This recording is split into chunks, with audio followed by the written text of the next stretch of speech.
Today's podcast, Benign Lord of Sree Thakur Anukulchandra. Advent. In the midst of the splendid green fields of Bengal lies the village of Himayatpur, wetted with nectar-sweet drops of rain, its air soothed by the caresses of the breeze.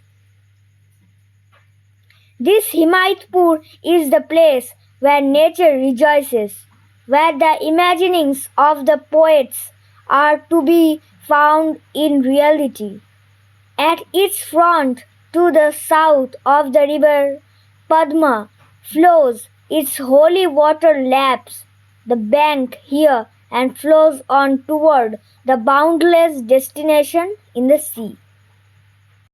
The monsoon was at its end, and the nature, washed by the rains, seemed to be wearing a new grace. The autumn dawn was like honey, incomparable in warmly smiling purity. On this morning, the whole world seemed alive and full of feeling. A deep red radiance from the rising sun spread across the eastern sky. It was the 14th day of September of the year 1888, the day marked in the Indian lunar calendar as the Holy Talnavami Tithi.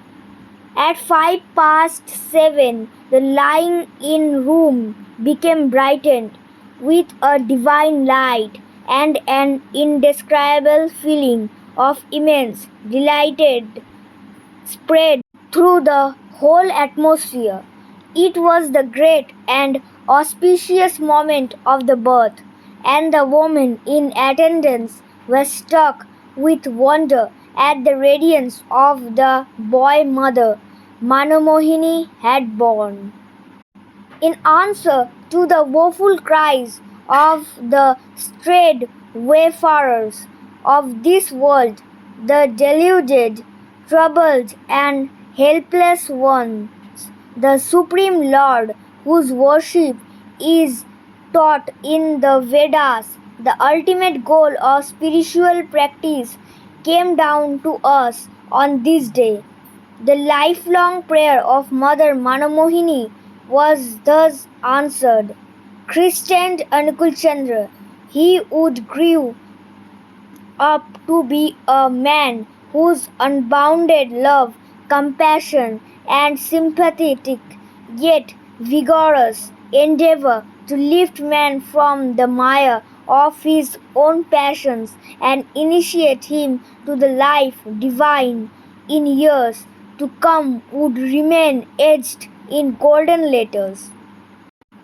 His father, Shivachandra Chakravarti, was a man of charitable disposition, in whose character virtues like dutifulness, honesty, and integrity were deeply embedded. He was one of those who bettered the world of men by standing as an extraordinary example of ideal mindedness, kindness to dependents, and hospitality. No wonder that the greatest fulfiller of the age chose to be born as the son of a man of such righteousness.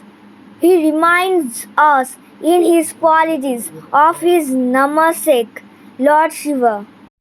He was born in 1855 in Guakhara, a village in Pabna district. While still in his youth, he came to Pabna town and began to work as a contractor for the district board, and his earnings were good.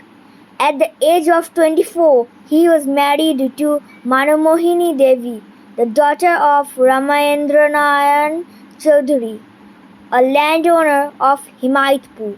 His father-in-law died 4 years after the marriage, and a few people filed suit on the property.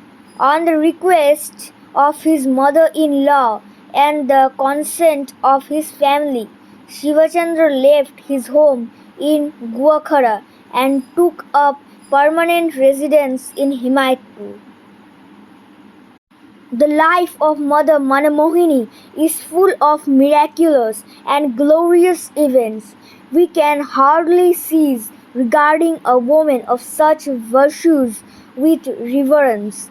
Her heart in profound worship of the infinite received his expansive embrace, and she became the medium through whom he chose to descend on this earth. Her father, Ramayendra Narayan Chaudhary, was a landowner and devotee of Radha Krishna, whose form he worshipped each day. When Manamohini Devi was only 6 years old, she was possessed by a yearning of God. Sitting with her grandmother, she would worship Radha Krishna with fervent desire, and she insisted on doing this every day.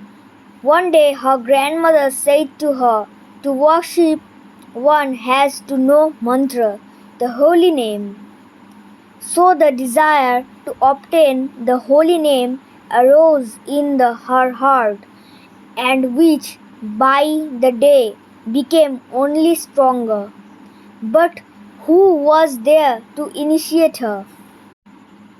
Taking notice of her eagerness for achieving God, Ramayendra Narayan one day advised her, "Pray to Madan Mohan, another name for Lord Krishna.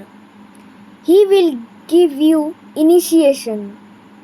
Now, however much lightly might the consoling advice have been given, the little girl, out of her simplicity, took it with all seriousness. She had found the way. She sat in the shrine in their house and expressed the longing within her heart in humble prayer. Her yearning grew stronger until finally it took over her whole being. Pangs of desire for God, of rare intensity, filled her heart, and tears came rolling down her cheeks.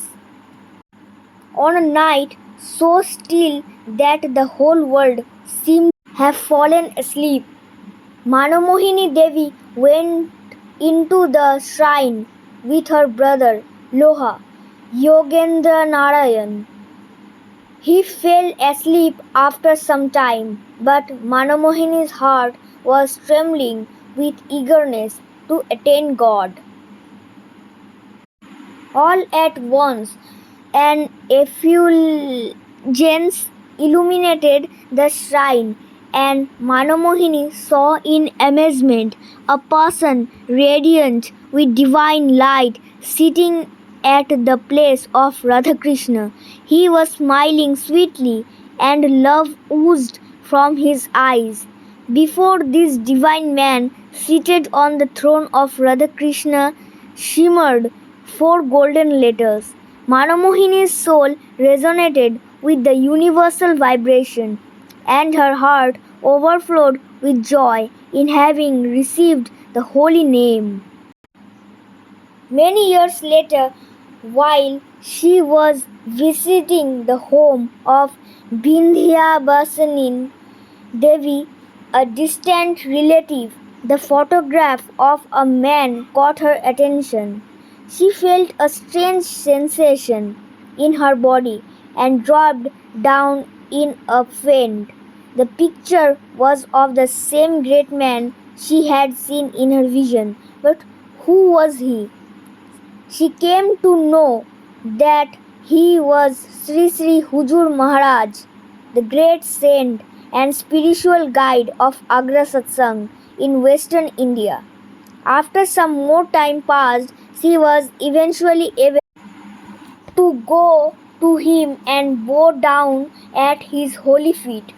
How great must have been the delight and sweetness of this meeting of the devote and her master. Thank you for listening. Joy Guru. This was for now, and we will be very soon with the next part, childhood and youth. Stay tuned. Thank you. Bye bye. Don't forget to like, share, and subscribe the channel.